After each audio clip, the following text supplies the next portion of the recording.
परमेश्वर आप सभी को बरकत दे, बहुत बहुत आशीष दे। खुदा मुबारक है और वो जीवित है। आइए जल्दी से हम परमेश्वर के वचन में जाएंगे। आज हम देखेंगे कि परमेश्वर ने किस रीति से हमें अपने बेटे और बेटियां होने का अधिकार दिया और कैसे हम कह सकते हैं कि हम परमेश्वर के घराने के, परमेश्वर के निज प्रजा और उसकी खास मलकियत है। हालेलुया। जी, आप बाइबल को खोलें, इफिसियों की किताब, इफिसियों उसका 2 अध्याय पहली आयत से पढ़ें। उसने तुम्हें भी जिलाया। जी, पढ़े बाइबल में। उसने तुम्हें भी जिलाया, जिंदा किया। मुर्दा कब थे? वचन कहता है उसने तुम्हें भी जिलाया, जिंदा किया। मैं कहता हूं मुर्दा कब थे? आगे बढ़ेंगे। जो अपने अपराधों और पापों के कारण मरे हुए थे। जी, अपने अपराधों यानी कि जो गुनाह किए, पाप किए, उसके कारण हम मरे हुए थे। किसमें? अपने गुनाहों में, पापों में, अपराधों में, हर गलत कार्यों में हम एक रीति से मरे हुए थे। आत्मिक दशा में, आत्मिक दशा में। एक बात मुझे याद आ रही है, आपने बहुत बार सुना होगा कि मुर्दे जिंदा हो जाएंगे। आपने बहुत बार सुना होगा, क्या हो जाएंगे? मुर्दे क्या हो जाएंगे? जिंदा हो जाएंगे। आपके सामने ये मुर्दे जिंदा हो रहे हैं। ये वचन बताता है जिंदा कैसे होते हैं और मुर्दे कौन है। जो सच में ये बॉडी में जो मर जाता है, ठीक है, जो खाक में उतर गया, यानी मिट्टी में मिल गई, वो वापस नहीं आ सकती। ये याद रखना। बहुत सारे लोग इसी कंफ्यूजन में रहते हैं। मर गया, एक दिन जिंदा हो जाएगा। उन्हें नहीं जिंदा होना हो। दाऊद की कहना है, दाऊद कहता है जब उसने फास्टिंग की, 1 हफ्ता फास्टिंग में बैठा रहा, लेकिन वो उसका बच्चा वो बचा नहीं, वो छोटा लड़का बचा नहीं, वो मर गया। फिर वो कहता है वो मेरे पास नहीं आ सकता, अब मैंने उसके पास जाना है। हालेलुया। हाँ, तो बहुत सारे मेरे काबिल दोस्त हैं, लेकिन वो इस बात को समझते नहीं है। कभी कभी तो किसी का ऐसे जनाजा पड़ा जाता है तो तब भी ये कह देते हैं ये आज मर चुका है और एक दिन क्या हो जाएगा? हाँ, वो जिंदा नहीं होगा। आपने जीते जी इस बॉडी में जो आप मुर्दा हो, उसको जिंदा करने के लिए जो आप अपने अपराधों और पापों में मरे हुए हो, उससे जिलाएगा खुदावंद। हालेलुया। हाँ, जीते जी आपने मौत से पार निकलना है। जीते जी मौत से पार।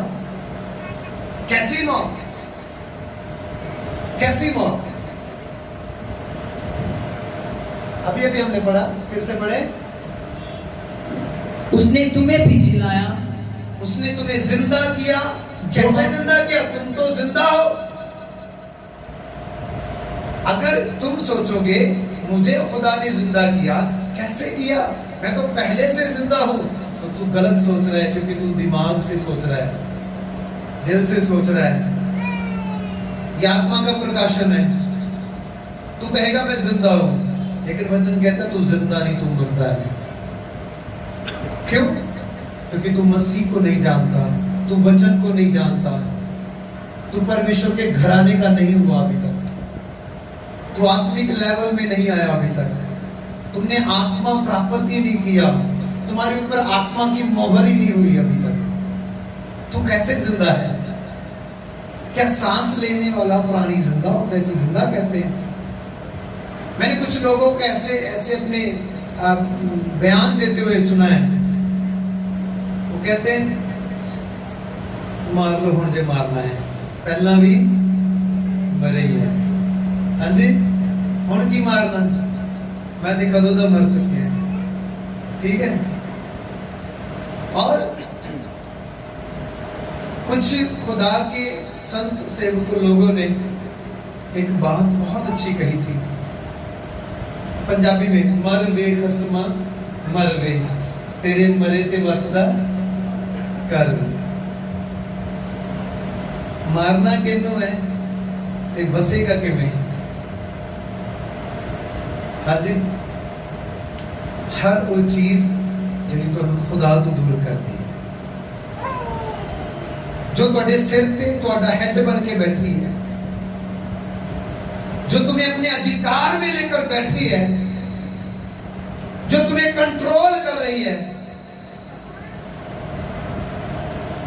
आपको पता है कि परमेश्वर ने आदमी को देह, प्राण और आत्मा से बनाया। इस देह के ऊपर भी हमारा वश नहीं है, हमारा कंट्रोल नहीं है। रूह के ऊपर भी हमारा कंट्रोल नहीं है। आत्मा के ऊपर किसी का वश है नहीं, लेकिन आत्मा के ऊपर वश है, और वो सिर्फ खुदा के दास लोगों के पास है।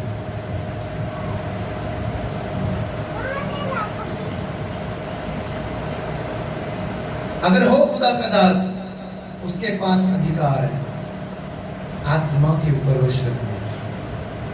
वचन कहता है इससे खुश ना हो, आत्माएं तुम्हारे वश में है। इससे खुश हो, तुम्हारा नाम जीवन की पुस्तक में है। तुमको जिंदा किया खुदा ने। क्या किया? परमेश्वर ने क्या किया? जिंदा किया। तुम थे मुर्दा, और बहुत सारे लोग आज भी हैं मुर्दा, और तब तक रहेंगे मुर्दा जब तक वो यीशु के पास नहीं आते। कुछ लोग हैं बीमार, कुछ लोग रहेंगे बीमार जब तक वो यीशु के पास। कुछ लोग हैं गरीब, थे गरीब, रहेंगे गरीब, क्योंकि जब तक वो यीशु के पास। बीमारी कुछ समय के लिए हो तो कोई प्रॉब्लम नहीं है, गरीबी कुछ समय के लिए हो तो कोई प्रॉब्लम नहीं है, लेकिन गरीबी 20 साल से 25 साल हो गए तो मैं कहता हूं बड़ी प्रॉब्लम है। अगर तुम्हारे घर में बदलाव नहीं आ रहा, तुम्हारी लाइफ में बदलाव नहीं आ रहा, तुम्हारे आत्मिक लेवल में बदलाव नहीं आ रहा, तो क्या होगा?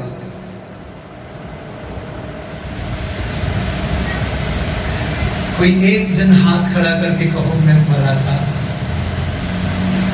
या कोई एक जन कहो मैं मुर्दा था। कह सकता है आप में से कोई? हेलो, आप में से कोई कह सकता है कि मैं मुर्दा था लेकिन मसीह में अब जीवित हूं? क्या सोच रहे हैं? क्या आप अपनी मर्जी से खुदा के पास आए?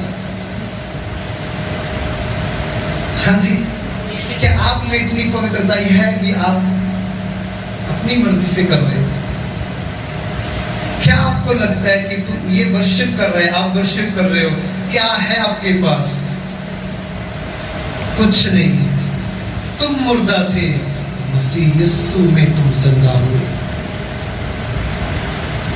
मसीह यीशु पहले मुर्दा थे प्रभु के लिए, प्रभु के कामों के लिए, प्रभु के वचन के विपरीत, हर बात के विपरीत, पवित्रताई के विपरीत, पवित्र आत्मा के विपरीत, सच्चाई के विपरीत आप अलग से मुर्दा थे।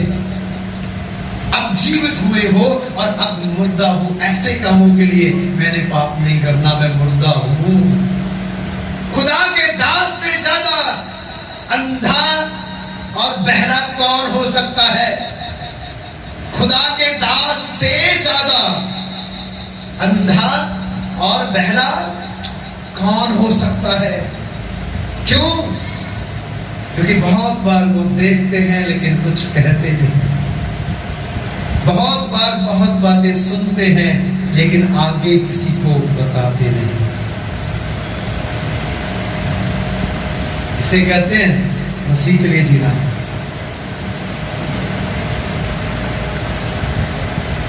तुम्हारा जीवन कैसा भी हो, यीशु ने कभी नहीं देखा कि तुम पापी थे। उसने अपना लहू दिया और तुम्हें जिंदा किया। हालेलुया। क्योंकि इस लहू में जो हमारी बॉडी में सर्वाइव कर रहा है, चल रहा है, इस लहू में मृत्यु है। जीवन कहां पे रहता है? मृत्यु में। चंगाई कहां पे रहती है? बीमारी में। इसी शरीर में मृत्यु काम कर रही है, जबकि हम कहते हैं हम जीवित हैं। तुम कैसे जीवित हो? एक दिन मरोगे। कैसे जीवित हो? लेकिन जिसमें मसीह है, जिसमें मसीह का लहू है, जिसमें उसका ब्लड है, वो कहता है मैं जीवन से बढ़कर हूं और मैं जीत चुका हूं गुनाह से, पाप से, शैतान से। हालेलुया। वो कहता है मैं जीत चुका हूं। क्यों? क्योंकि मैं मौत से पार निकल चुका हूं। संत पौलुस कहता है जीना मेरे लिए मसीह है, क्योंकि उसमें जीवन है, और मरना गुनाहों के लिए, दुनिया के लिए, ये तो मेरे लिए लाभ की बात है। इसमें मेरे प्रॉफिट है। क्यों? क्योंकि मैं दुनिया के लिए नहीं, मैं खुदावंद के लिए जी रहा हूं। हालेलुया, हालेलुया, हालेलुया, हालेलुया। इसीलिए अपनी आंखों के साथ ऐसा नेम कर लो कि आपने वो देखना है जो आपको प्रभु चाहते हैं।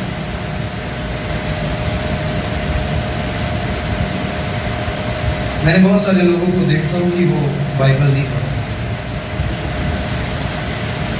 लेकिन मैं बहुत सारे ऐसे लोगों को भी देखता हूं कि उन्होंने बाइबल पढ़ी है और हमेशा ध्यान लगाए रहते हैं इस वचन का मतलब क्या है, इस वचन का मतलब क्या है, ये वचन क्या कहता है, ये वचन क्या सिखाता है। समझ में आया? एक लोग होते हैं पढ़ते हैं बस। एक आदमी मेरे सामने आया, वो कहता है मैंने बाइबल को 6 बार पढ़ लिया है। कितनी बार? 6 बार। हाँ, मैंने हाथ जोड़कर बोला सर मैंने एक बार भी पूरी बाइबल नहीं पढ़ी। कहता है आप तो पास्टर है। मैंने कहा जैसे आपने पढ़ी है ना, ऐसे तो मैंने पता नहीं कितनी बार पढ़ दी है, लेकिन जैसे मैं पढ़ रहा हूं उस रीति से मैंने आज तक पूरी बाइबल नहीं पढ़ी। इसी बात को समझने की कोशिश करो। तुम मुर्दा थे, मसीह यीशु में जिंदा हो, क्योंकि उसने तुम्हें जिंदा किया। क्या करने के लिए? मुर्दा काम करने के लिए, फिर से जाकर मछलियां पकड़ने के लिए। चेलों को चुना, फिर से मछलियां पकड़ने के लिए चले गए। यीशु फिर से गया। क्या काम दिया था तुम्हें? फिर यीशु पूछ रहा है उससे क्या तू मुझे प्यार करता है? कहता हाँ प्रभु। क्या तू मुझे प्यार करता है? कहता प्रभु तू जानता है। क्या तू मुझे प्यार करता है? उसे समझ में आ गया प्रभु ने मुझे जो काम दिया था मुझे वो करना है। मुर्दा कामों से हटाकर परमेश्वर ने मुझे जीवितों के लिए ठहराया था। आज भी छोटे छोटे मुर्दा कामों के लिए आप भाग दौड़ कर रहे हो। जीवित परमेश्वर के ऊपर भरोसा रखो। ये वही परमेश्वर है जो उस समय इजरायलियों लोगों को जंगल में मन्ना दे रहा था, जिसने उनको संभाला। 40 साल परमेश्वर ने इतनी बड़ी भीड़ को ना तो पानी की कमी होने दी, ना रोटी की कमी होने दी। वचन कहते उनके कपड़े भी फटे नहीं, उनकी पैर की जूती भी घसी नहीं। वो परमेश्वर जो तेरी सारी जरूरतों को पूरा कर सकता है। तू क्या कर रहा है? मेरे बहन मेरे भाई क्या कर रहे हो? आज भी मुर्दा कामों के लिए मुर्दा जीवन जी रहे हो। बाहर निकलो, कब्र से बाहर आओ, लाजर की तरह परमेश्वर की आवाज को सुनो और जिंदा खुदा की प्रस्तिश जिंदा लोगों के साथ करो। हालेलुया, हालेलुया, हालेलुया। जी, मुर्दा चीजों की ओर और संसारिक रीति से चलना शुरू करोगे तो कभी भी जयवंत नहीं हो पाओगे शैतान के ऊपर, पाप और अपराध के ऊपर, क्योंकि पाप और अपराध के कारण ही तुम मुर्दा थे। और जो लोग आज भी पाप और अपराध में इसमें बने हुए हैं, इसके नीचे दबे हुए हैं, वो आज भी जिंदा नहीं, मुर्दा है। आपको पता है कभी कभी ऐसे समय में, ऐसे हालातों में क्या हो जाता है, हमारा विश्वास, या बहुत सारे लोगों का ऐसा विश्वास, आत्महत्या कब करता है कोई, जब उसका विश्वास खत्म हो जाता है। क्या हो जाता है, हाँ मैं ये नहीं कर सकता, मैं ये नहीं कर सकता, ये खत्म हो चुका है, मेरे लिए लाइफ खत्म हो चुकी है, मेरा जीवन खत्म हो चुका है, मैं कुछ नहीं कर सकता, मैं क्या मुंह दिखाऊंगी, क्या मुंह दिखाऊंगा, उनका विश्वास खत्म हो जाता है। लेकिन जिसे ये पता है मसीह यीशु ने मेरे लिए जान दी और मसीह में मैं जीवन से बढ़कर हूँ और ये पाप और अपराध का मेरे पर कोई अधिकार नहीं, यीशु के नाम में मैं कहता हूँ, उनका विश्वास कभी कमजोर नहीं होता। जो यीशु की तरफ देखते हैं वो कभी शर्मिंदा नहीं होते। हालेलुया। जो यीशु की ओर देखते हैं कभी भी शर्मिंदा, हालेलुया, प्रेज़ द लॉर्ड। हालात कैसे भी हो, उसने वादा किया है मैं तुम्हें छोड़ूंगा नहीं।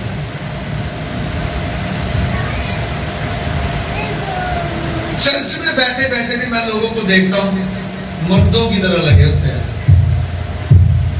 हाँ, सामने नहीं लेना देना, पता क्यों, जोर लगना ते कहता लगना है, ठीक है, हालेलुया बोलेगा तो पास्टर बोलेगा जोर ना, सानू की लोड़ है।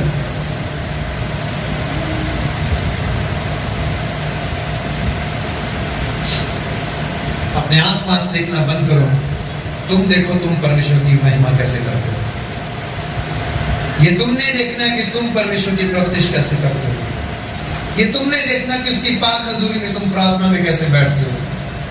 ये तुम्हारी जिम्मेदारी है कि तुम खुदा के सामने आकर खुदा के साथ कैसे अपने दिल को, अपने दर्द को या अपनी भावनाओं को या प्रार्थनाओं को प्रस्तुत करते हो। ये तुमने देखा।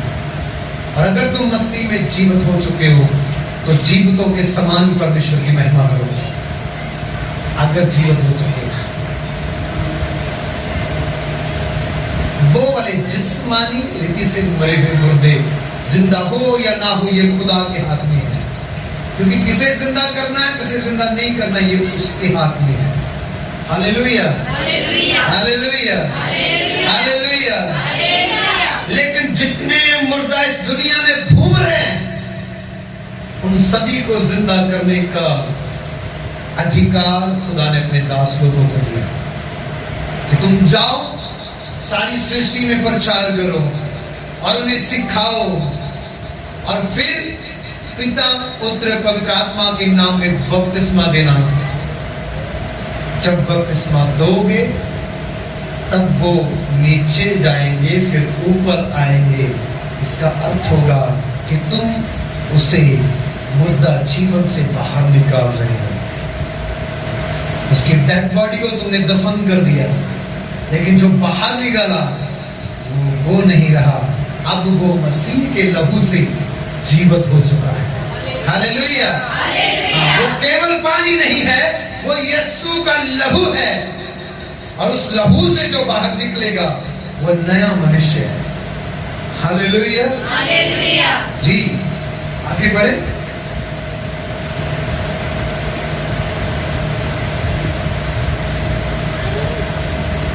सिर्फ दूसरी आयत जल्दी से।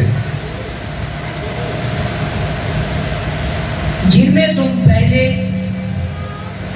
इस संसार की रीति पर और आकाश के अधिकार के हाकिम अर्थात उस आत्मा के अनुसार चाहते आकाश के अधिकार को अधिकार में रखने वाला हाकिम शैतान की बात हो रही है। फिर से पढ़ो। जिनमें तुम पहले इस संसार की रीति पर और आकाश संसार की रीति पर जैसे दुनिया जी रही है, जी, और आकाश के अधिकार के हाकिम अर्थात शैतान जो आकाश तक अधिकार रखता है। यहां पे आकाश का मतलब स्वर्ग नहीं है, इस बात को समझ लेना। जहां तक आपको कुछ दिखाई देता है बस यहीं तक, क्योंकि वो भी बस यहीं तक देख सकता है, इससे आगे देख वो भी नहीं सकता, क्योंकि वचन में लिखा है, वचन में लिखा है जब तक तू जल और आत्मा से जन्म ना ले ले तो खुदा के राज्य को देख भी। तो जब जितने लोग मुर्दा जीवन जी रहे हैं वो नहीं देख सकते, तो जो पहले से मुर्दा है वो कहां से दिखेगा? इसीलिए मैंने कहा जहां तक तुम देख सकते हो ये ऐसे शरीर की रीति से, शैतान भी बस यही देख सकता है। ठीक, हाँ आगे बढ़ो। उस आत्मा के अनुसार चलते थे। जी, उस आत्मा के अनुसार, आज्ञाकारिता की आत्मा, रूह। और ये रूह कहां से है? ये रूह कहां से है? सुनो, अदन की वाटिका में जब आदम और हवा ने आज्ञाकारिता की, परमेश्वर ने कहा फल नहीं खाना, लेकिन खाया। ठीक, ये हुक्म था। मेरे पीछे पीछे बोलो, फल था भले और बुरे की पहचान का। बोलो, कोई प्रॉब्लम नहीं, फल में कोई प्रॉब्लम नहीं, क्योंकि फल में क्या गुण थे? भले और बुरे की पहचान का।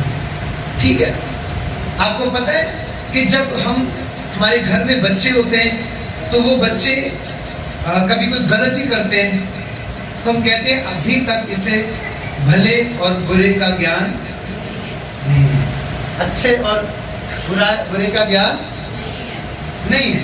ठीक है, ये ऐसी बातें नहीं जानता। खुदावन चाहते थे, खुदावन जानते हैं अभी इन्हें किसी ऐसी चीज की जरूरत नहीं, क्योंकि क्या करना है क्या नहीं करना है ये परमेश्वर से बेहतर कौन बता सकता है? परमेश्वर से बेहतर कौन गाइड कर सकता है? हमें जरूरत नहीं है भलाई जानने की, बुराई जानने की। जब परमेश्वर यहोवा खुदा हमारा चरवाहा, हमारा अगुआ है, तो हमें जरूरत नहीं किसी और तरह का ज्ञान प्राप्त करने की, किसी और तरह की शिक्षा लेने की। इसीलिए मैं चर्च मेंबर्स को भी कहता हूं, जो मुझे बुलाते हैं, जो मुझे कहते हैं, पिछले दिनों में मैंने लियो की पत्नी को कहा, मैंने कहा मुझे नहीं पता आप कहां पे जाते हो, क्या सीख रहे हो और कैसा बीज आपके अंदर आ रहा है, कैसा कलाम आपके अंदर आ रहा है। मुझे नहीं पता कि आप एक अच्छे सेवक के पास जा रहे हो जो कलाम को गहराई से और अच्छे पवित्रताई से आपको सुना रहे हैं और जैसा लिखा और ठीक ठीक वैसा पेश कर रहे हैं, अपनी बातों से उसे ऊपर नीचे तो नहीं कर रहे, क्योंकि वचन को ना तो कम किया जा सकता है ना बढ़ाया जा सकता, इसको वैसा ही आपने पेश करना है जैसा लिखा है। हालेलुया जी। और जो इसे कम या ज्यादा करता है वो खुद भी गुनाहगार है, सुनने वाले भी होंगे, क्योंकि वो जैसा सुनेंगे वैसा चलेंगे। ठीक है, जैसा सुनेंगे वैसा। ठीक है, फल खाना वो अलग बात है, लेकिन सबसे मोस्ट इंपॉर्टेंट था कि उन्होंने परमेश्वर की आज्ञा को तोड़ा, आज्ञा को तोड़ा, हुक्म को तोड़ा, परमेश्वर की आज्ञा को तोड़ा। उन्होंने परमेश्वर की आज्ञा को ना मानकर शैतान की आज्ञा को माना और ये उनके लिए पाप गिना गया। हुक्म को तोड़ना ही गुनाह है, पाप है। ठीक, समझ रहे हो?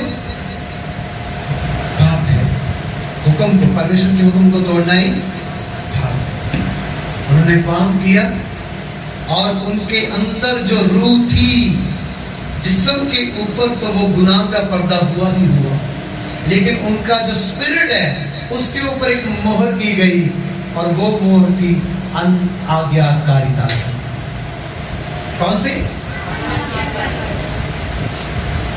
उसके बाद परमेश्वर तो उन्हें बचाने में लगा रहा, लेकिन शैतान प्रतिदिन उनके ऊपर दोष लगाता रहा। जो अपराध में जीते हैं, गुनाह में जीते हैं, शैतान प्रतिदिन उनको दोष रहित रहने नहीं देता, वो दोष लगाता रहता है, वो लगाता रहता है।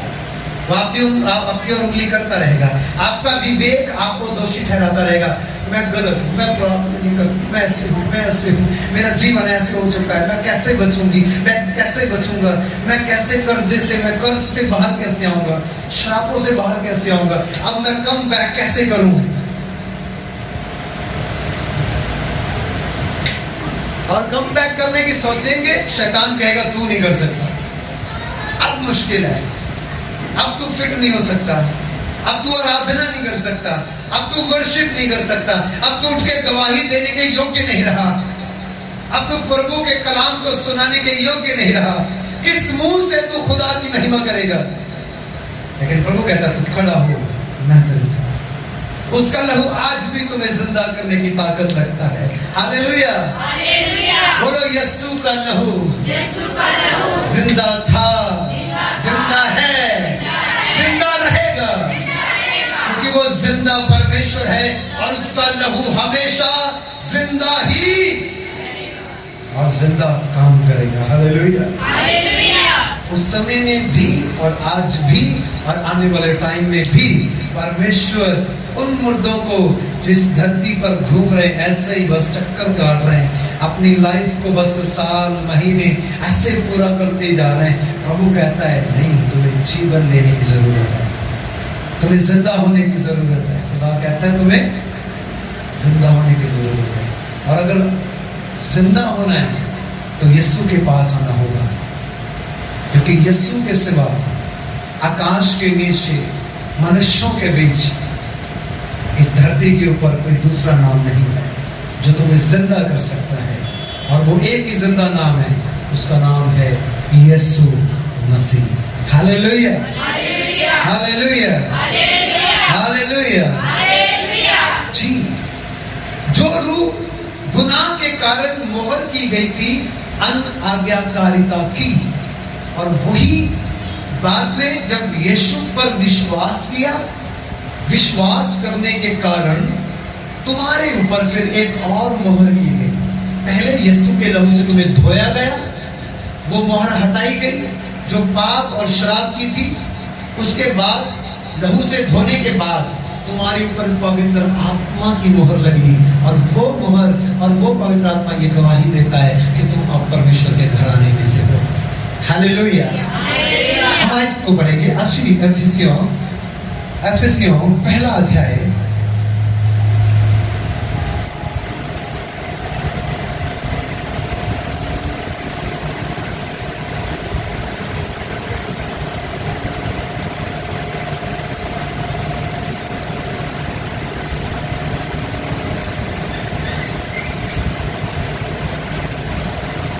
इसका 13 वचन को पढ़े।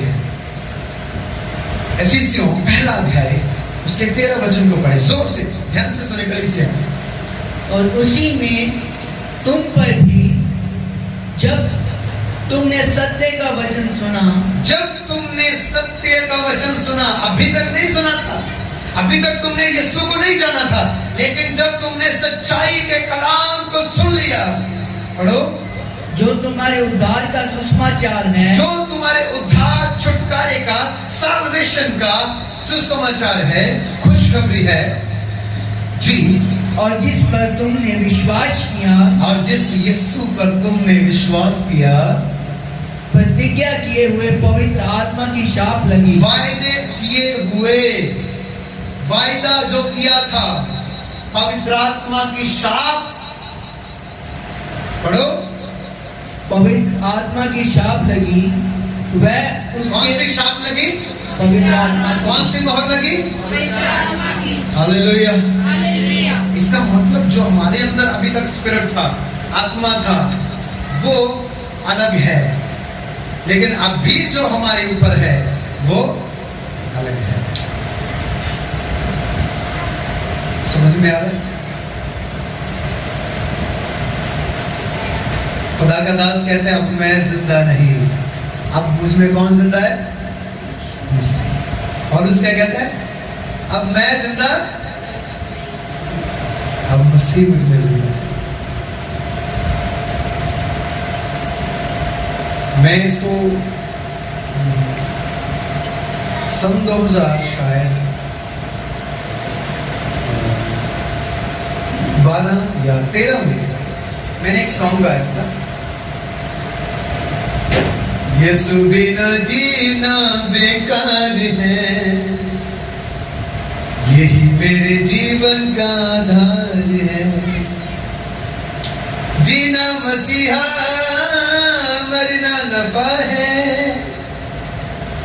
जीना मसीहा मरना नफा है, ये जीवन बेकार है।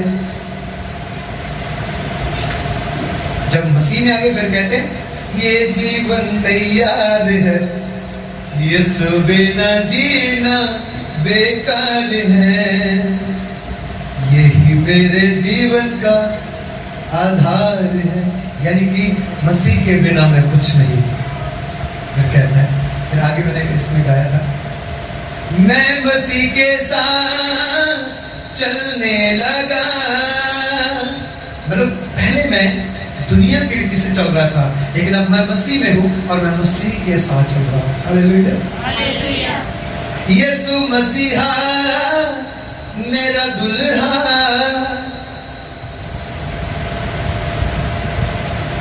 ठीक है। मसीह बिना जीना बेकार है, यही मेरे जीवन का आधार।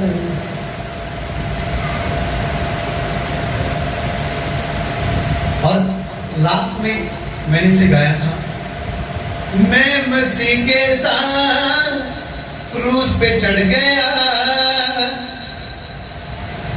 फिर आगे, मैं मसीह में हूं, मसीह मुझ में है।